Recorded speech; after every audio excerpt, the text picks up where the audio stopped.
السلام علیکم ناظرین میں راجہ بشارت آپ کی خدمت میں حاضر ہوں اور آپ کو یہ بتانا چاہتا ہوں کہ آج کرکٹ کی ہسٹری میں ایک نئی تاریخ رقم ہو گئی ہے۔ پاکستان نے ایک یقینی ہارا ہوا میچ جو ہے وہ ڈرا میں تبدیل کیا۔ ناظرین اس ویڈیو میں بابر اعظم نے جو شاندار 196 رن بنائے ہیں اس کی آپ کو بتائیں گے کہ کیا کیا ریکارڈ بابر اعظم نے توڑ دیے اور کیا سلسلہ ہوا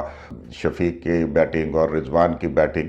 پہلے آپ سے دو چار باتیں عرض کرتا چلوں اس میچ کی۔ ڈرا میچز جو ہے وہ بہت بور ہوتے ہیں، لیکن یہ وہ میچ تھا جو ڈرا ہونے کے باوجود آخری بال تک اس میچ میں کیا نہیں تھا، سسپینس تھا، اس میں ایکشن تھا، اس میں تھرل تھی، اس میں ڈرامہ تھا۔ آسٹریلیا اپنی ناقص حکمت عملی اور اپنی بزدلی کی وجہ سے یہ میچ ہار گیا اور پاکستان جوان مردی سے لڑا اور بہادری سے لڑا۔ ناظرین جب آسٹریلیا نے 556 سکور کر لیا، 556 سکور کر لیا اس نے، اور اس کے بعد اس نے پاکستان کو فالو آن نہیں کیا جب پاکستان 148 رن کے اوپر آؤٹ ہو گیا۔ جب ایک ٹیم کو آپ نے دبا لیا تو آپ اس کو اور دباؤ، اس کو آپ سنبھلنے کا موقع کیوں دیتے ہو؟ لیکن آسٹریلیا ڈر گیا کہ پاکستان اگر کچھ تھوڑی سی بھی لیڈ لے گیا تو چوتھی اننگز میں ہم سے ہوگی نہیں، اور اس ڈر کی وجہ سے آسٹریلیا نے کہا کہ ہم بیٹنگ کریں گے۔ انہوں نے 97 رنز کی بیٹنگ کی، جس میں 97 کے اوپر جا کے ان کی دوسری وکٹ گری۔ عثمان خواجہ کی ساری محنت رائے گاہ ہوگی۔ پہلی اننگز میں 160 شاندار رنز انہوں نے بنائے اور دوسری اننگز میں وہ 44 کے اوپر ناٹ آؤٹ تھے، تو اس طرح 200 سکور ان کا بنایا ہوا، اور آسٹریلیا کی ٹیم نے جو اتنا اچھا سکور کیا تھا وہ سارا ضائع ہو گیا۔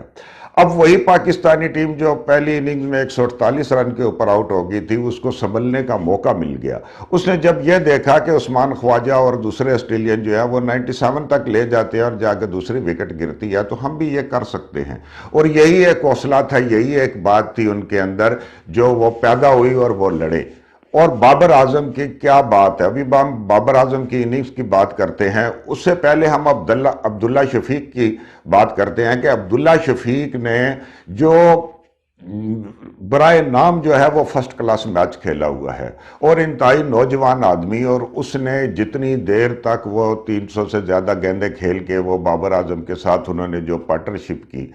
اس میچ میں ایک بات یہ ہوئی کہ آخر ان کے اوپر جا کے عبداللہ شفیق بھی نروس 90s کا شکار ہو گئے، وہ 96 رن کے اوپر آؤٹ ہو گئے، اور بابر اعظم بھی 196 کے اوپر آؤٹ ہو گئے۔ لیکن عبداللہ شفیق نے جو ہے وہ ایک ایسی بنیاد رکھی بابر اعظم کے ساتھ، اور بابر اعظم کی کیا بات ہے، آخری ٹائم کے اوپر جب رضوان آئے بابر اعظم کے ساتھ تو پھر بھی ایک بہت خوبصورت جو ہے وہ بیٹنگ بنی۔ ناظرین کہنے کو عبداللہ شفیق، بابر اعظم اور محمد رضوان کی بہت شاندار کارکردگی ہے، لیکن یہ کارکردگی صرف ان کی نہیں ہے، یہ پوری ٹیم کی ہے۔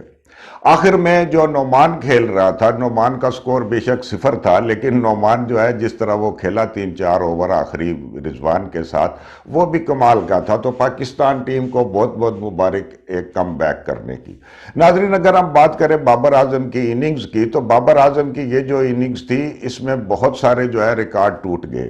بہت سارے لوگ جو یہ کہہ رہے تھے کہ بابر اعظم نے 200 سکور نہیں کیا، ابھی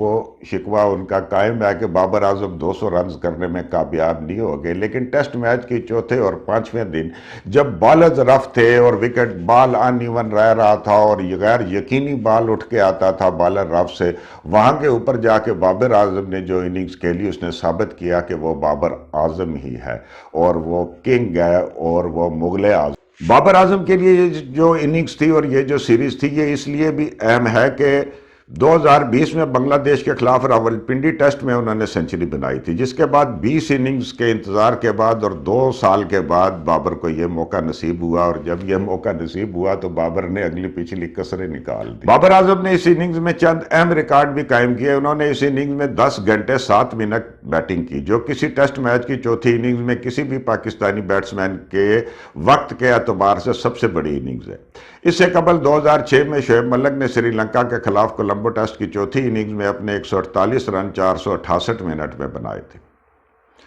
بابر اعظم چوتھی اننگز میں گیندوں کے اعتبار سے بھی سب سے بڑی اننگز کھیلنے والے پاکستانی بیٹسمین بن گئے۔ انہوں نے اپنی اس اننگز میں 425 گیندیں کھیلی۔ اس سے قبل شعیب ملک نے اپنی 148 رن کی اننگز میں 369